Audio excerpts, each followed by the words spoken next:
In Wayne, Michigan, just outside of Detroit, site of a Ford Motor Company vehicle assembly plant where they make Ford Broncos and Ford Rangers. It's one of 3 facilities in the Midwest where picketing auto workers are demanding better wages and living conditions. Now, based on what we've heard and based on public statements from both union and management, they could be here for quite a while.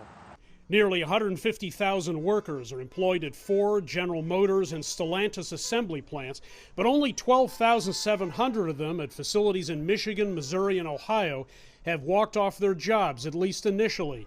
This is called a limited and targeted strike aimed at getting the 3 companies to improve contract offers currently on the negotiating table. The United Auto Workers Union is asking for a 36% pay raise over 4 years. The companies are offering roughly half of that. The UAW is demanding a 32-hour work week with 40 hours of pay, the end of tiered wage systems, and better pension benefits. And workers appear united. I didn't think this was going to happen. I'm really happy that everybody stood together and it was a unanimous kind of thing to strike.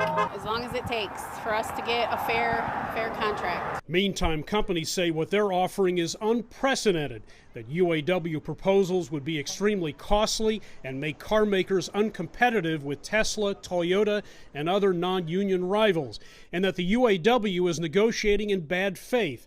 While workers say what they're asking for is not unreasonable, that it's time for the companies and their high-paid executives to reward them for all their efforts. This strike could potentially hurt lots of folks, from car suppliers to dealers to consumers who could pay higher prices for automobiles. On Friday, President Biden said the company's record profits have not been fairly shared over recent years with workers. I understand the workers' frustration.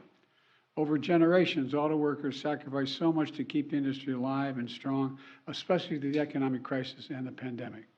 Workers deserve a fair share of the benefits they helped create for an enterprise. The president said he's dispatching 2 top aides to Detroit to urge parties to return to the bargaining table.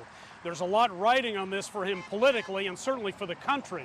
Meanwhile, workers will continue to make their voices heard and picket in 6-hour shifts for the foreseeable future. Hendrik Sybrandy, CGTN, Wayne, Michigan.